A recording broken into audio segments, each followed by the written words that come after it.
Olá, Olga querida, sempre aqui conosco, tudo bom? Gente, boa noite. Boa noite, Marina. Tudo bem com você? Bom te ver. Muito bom, gente, ver vocês aqui sempre animados para meditar. Feliz, viu? Então vamos lá. Não sei como é que tá a quaresma aí de vocês, mas eu quero fazer hoje uma meditação de proteção para todos nós. E falar um capítulo que fala sobre isso, tá bom? Então, eu vou pedir para vocês fecharem os olhos, prestar atenção na respiração. Eu vou tocar aqui o bol tibetano. Não sei como é que fica esse som no computador, mas vamos ver.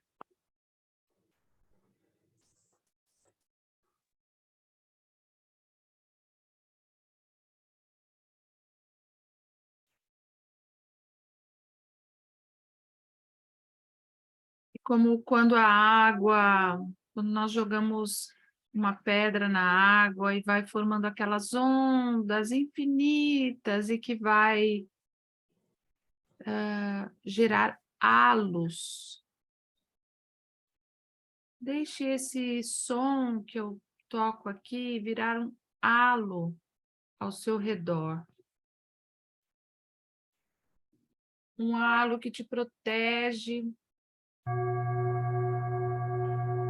te protege, te protege, como se fosse uma pedrinha na água que vai formando aquelas ondinhas, aqueles halos de proteção. Assim também acontece com esse som.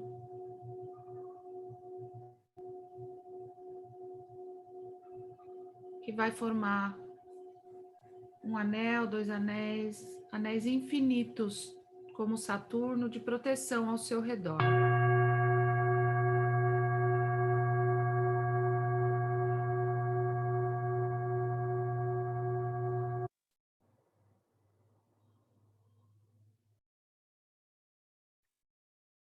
E na sua aura, só chega o que for puro, o que já passou por todos esses anéis.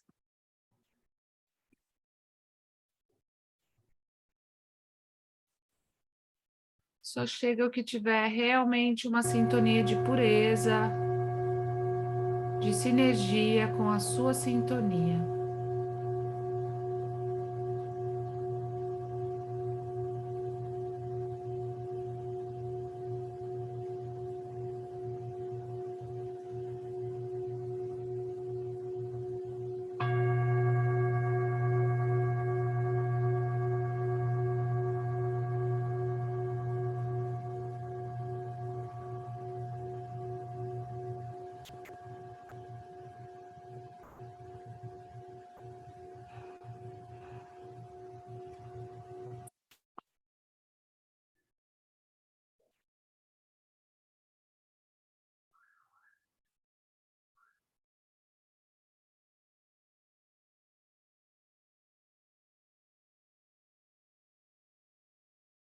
E permita que esses halos te protejam sempre.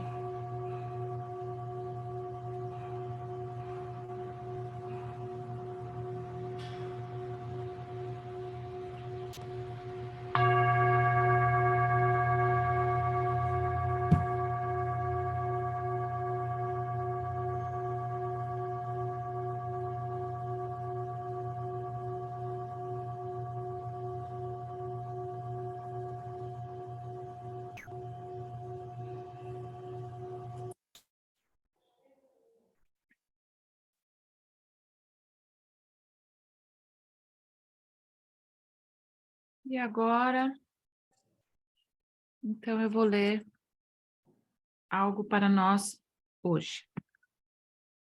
Os 12 discípulos.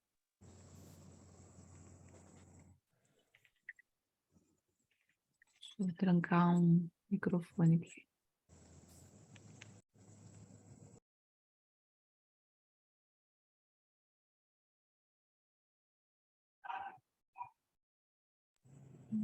Fiquem de olhos fechados. Eu vou colocar aqui o meu fone de ouvido.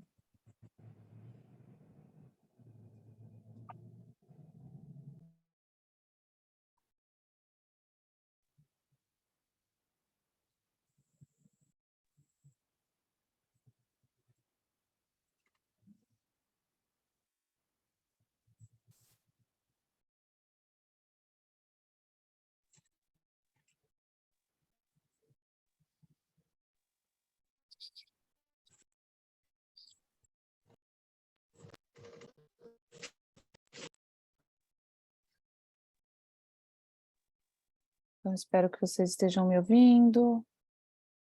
Estão me ouvindo? Só façam um sim com a cabeça. Obrigada. Só a Soninha tem que tomar cuidado aqui com o áudio, Sônia, que está ligando sozinho o seu áudio. Isso. Os 12 discípulos.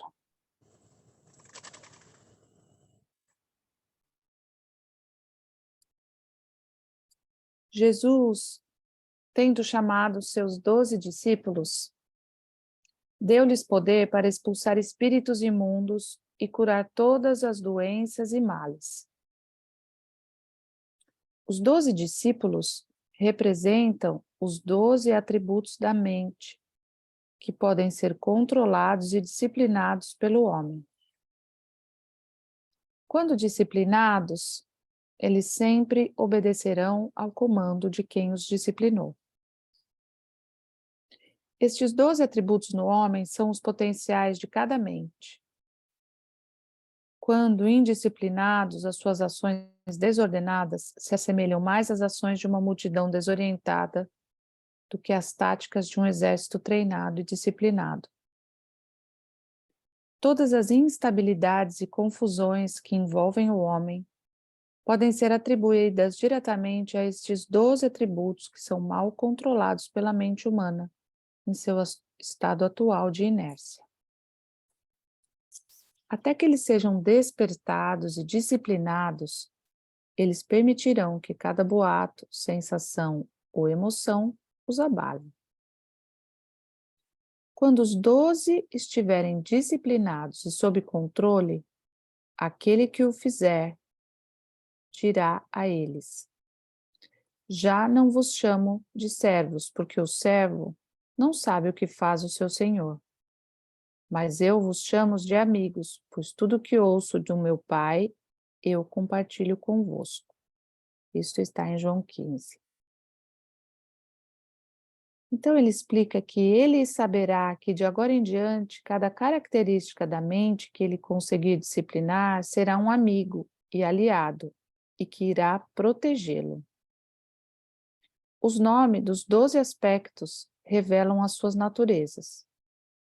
Esses nomes não são dados a eles até que eles possam ser chamados ao discipulado. Eles são Simão, que mais tarde foi chamado de Pedro, André, Tiago, João, Felipe, Bartolomeu, Tomé, Mateus, Tiago, filho de Alfeu, Tadeu, Simão e Judas. O primeiro aspecto a ser chamado e disciplinado é Simão, ou a capacidade de saber escutar. Esta faculdade, quando elevada ao nível de um discípulo, permite que apenas determinadas impressões cheguem à consciência, apenas das quais os ouvidos são instruídos a deixarem entrar. Não importa o que a sabedoria do homem venha dizer ou o que a evidência dos seus sentidos lhe mostre. Se tais sugestões e ideias não estiverem de acordo com o que ele ouve, ele permanecerá intransponível. Esta faculdade, quando instruída pelo seu Senhor, sabe que cada sugestão que ela permitir entrar pelos portões do céu, os ouvidos, irá chegar ao seu Senhor e Mestre, a consciência. Então, os ouvidos são os portões do céu e a consciência é o nosso mestre. E deixará a sua impressão, e esta impressão, com o tempo, se tornará uma expressão. A instrução para Simão é que ele garanta que somente visitantes dignos e honrosos entrem no templo do Senhor, a consciência.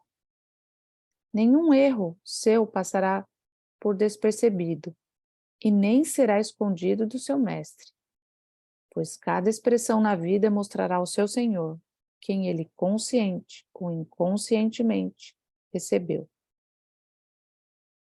Quando Simão se mostrar ser um discípulo fiel e verdadeiro através do seu trabalho, em seguida ele receberá o sobrenome de Pedro, ou Pedra, o discípulo impassível, que não pode ser subornado ou coagido, não importa qual seja o visitante.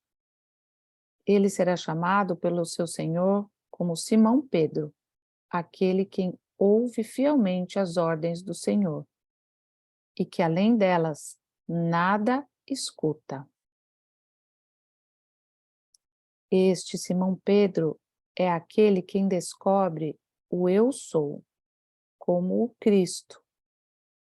E por causa desta descoberta, lhe são entregues as chaves do céu. E sobre esta pedra se edifica o templo de Deus. As construções devem ter bases sólidas, e somente uma audição disciplinada pode, ao perceber que o Eu Sou é Cristo, permanecer firme e inabalável, sabendo que eu sou Deus e além de mim não há nenhum Salvador. Então, sintam o que esse primeiro aspecto traz para cada um de vocês, de parar de se impressionar com o que você ouve dos outros e começar a ouvir o seu Senhor, que é a sua consciência do Eu Sou, a sua centelha divina. Começar a se conectar com isso e não com os fatos que nós ouvimos.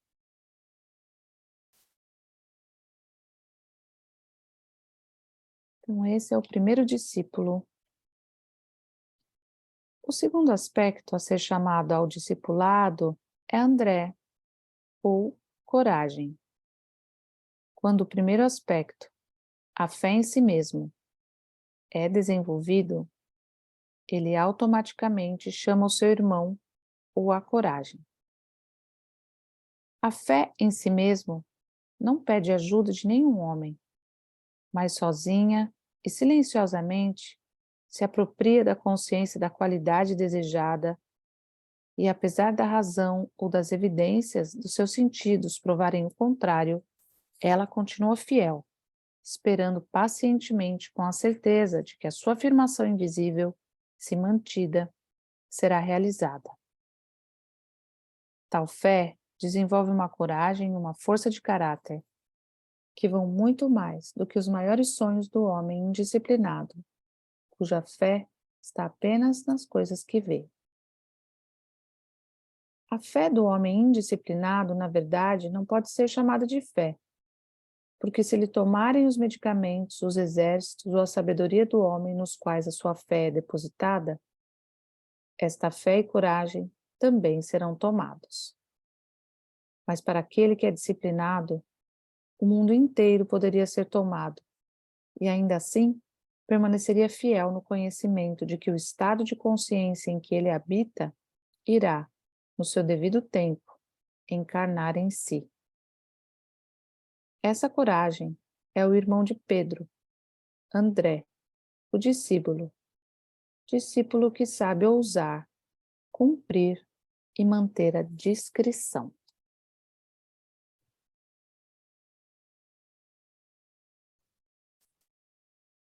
Os próximos dois a serem chamados também estão relacionados, Estes são os irmãos Tiago e João.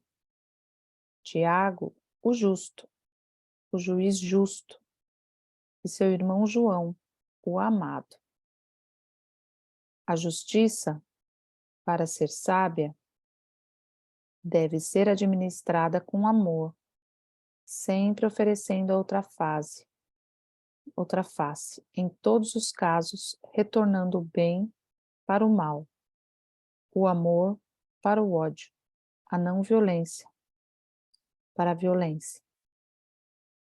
O discípulo Tiago, símbolo de um julgamento sábio, quando promovido para o alto cargo de um juiz supremo e disciplinado, deverá manter os olhos vendados para que ele não seja influenciado pela carne e nem julgue as coisas pelas aparências. O julgamento disciplinado deve ser realizado por uma pessoa que não se deixe levar pelas aparências. Aquele quem chama esses irmãos ao discipulado continua fiel ao seu comando proposto, ou seja, a ouvir apenas o bem. O homem que tem essa qualidade da mente disciplinada é incapaz de ouvir e aceitar como verdade qualquer coisa que não preencha o seu coração com amor ao ser ouvida, seja esta coisa dita por si mesmo ou pelos outros.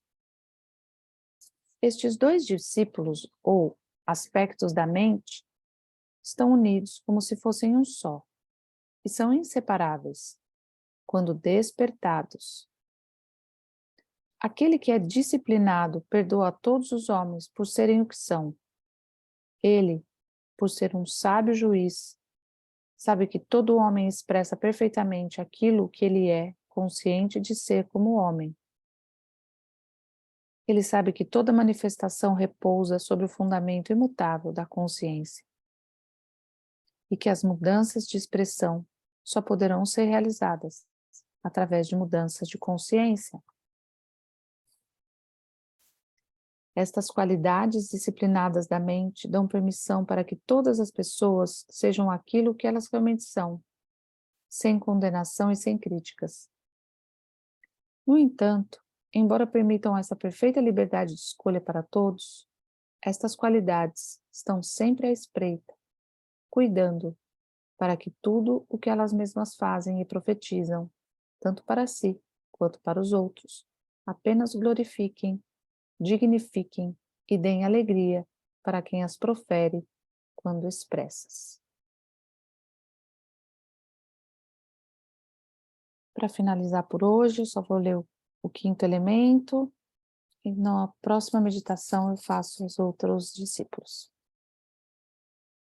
O quinto elemento, chamado ao discipulado, é Filipe. Este pediu para ver o Pai.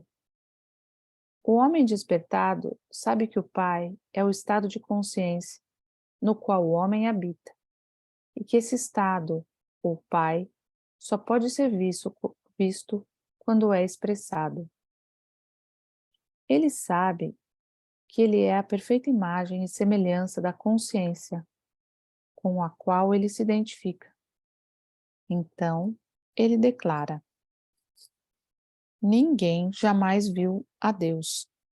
O Filho unigênito que está no seio do Pai é quem o revela. Se vós conheceis a mim, também conheceis o meu Pai, e desde já o conheceis, e o tendes visto. Disse-lhes Filipe: Senhor, mostra-nos o Pai, e isso nos basta. Respondeu-lhe Jesus: há quanto tempo que estou convosco e ainda não me conheces, Filipe? Quem viu a mim, viu o Pai. Como dizes tu, mostra-nos o Pai? Não crês tu que eu estou no Pai e que o Pai está em mim? As palavras que eu vos digo, não as digo por mim mesmo, mas o Pai que permanece em mim é quem faz as suas obras. Eu e meu Pai, ou seja, a consciência e a sua expressão, Deus e o homem são somente um.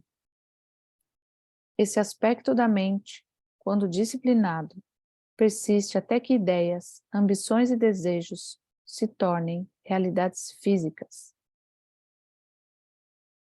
Este é o aspecto que afirma, apesar de saber que os vermes devorarão a minha pele e o meu corpo, ainda a minha carne, em minha carne eu verei a Deus. Ele sabe como manifestar a palavra, como dar forma ao que não tem forma.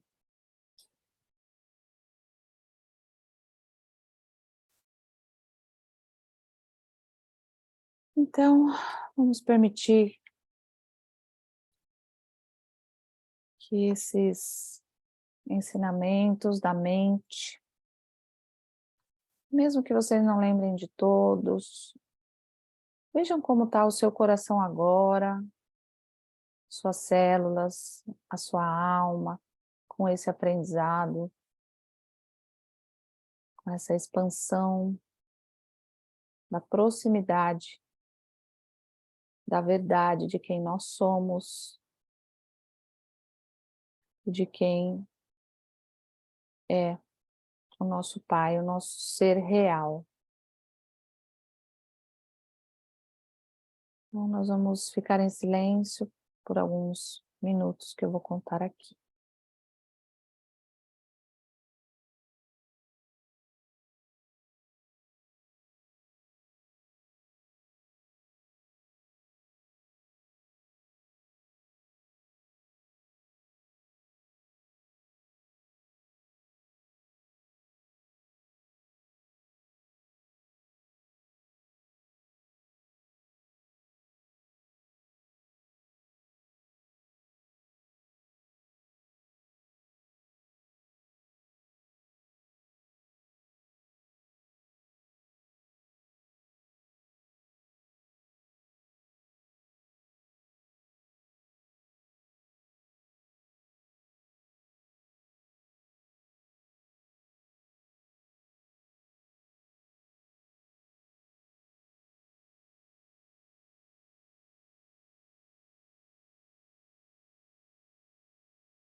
Permaneçam de olhos fechados,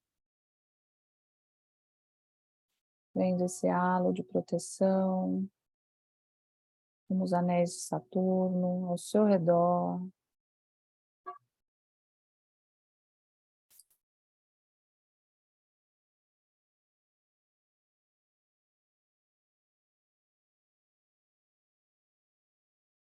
E para finalizar, eu vou ler o sexto discípulo. Permaneçam de olhos fechados. O sexto discípulo se chama Bartolomeu.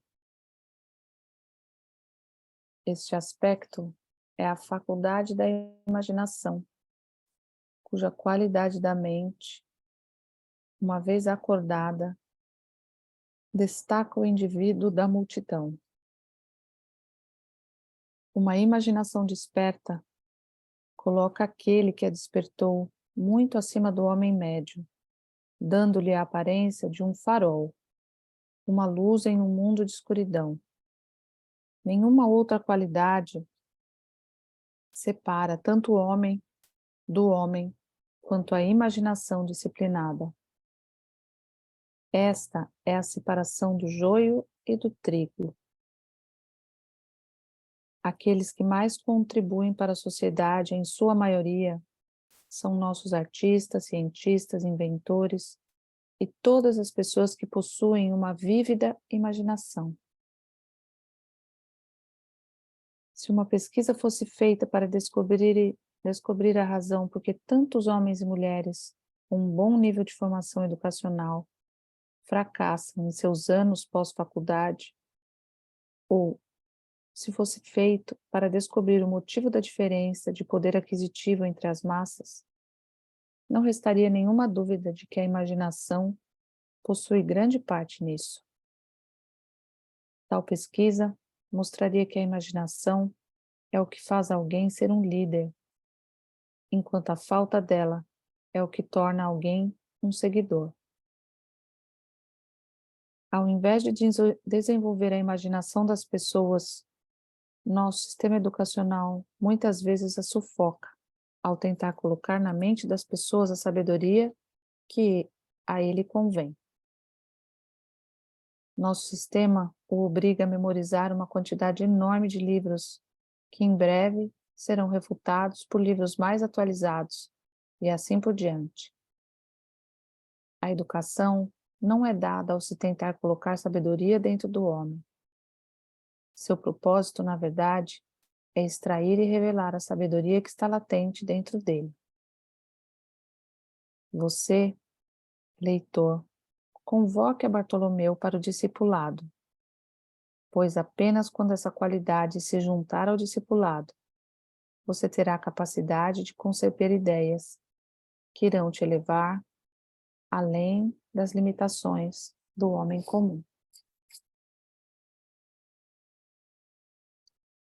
Então, durante essa semana, que vocês possam ter esses 6 discípulos, quem quiser novamente ouvir essa meditação, se quiser fazer isso todos os dias para ir internalizando esses discípulos, e na próxima semana a gente vai internalizar os outros 6, mas que a gente possa também usar muito a nossa imaginação, nossa criatividade para fazer as coisas, para ser feliz do jeito que a gente acha, de uma forma individual, que é bom. Então, novamente, sinta esse halo de proteção ao seu redor, colocando a intenção, a imaginação de que nada vai chegar até você que não seja algo bom para sua mente,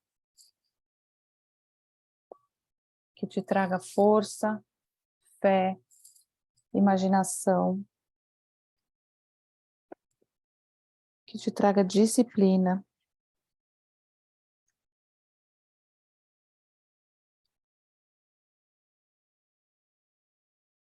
que te traga os bons ouvidos, que te traga coragem de você perceber e deixar entrar na sua mente aquilo que é verdadeiro do mundo espiritual, não acreditando nesse mundo físico. Então, namastê, muito obrigada a todos vocês.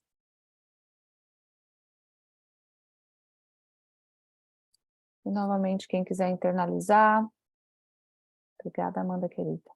Quem quiser internalizar essa meditação, pode fazer ouvindo todos os dias ou pelo menos mais vezes.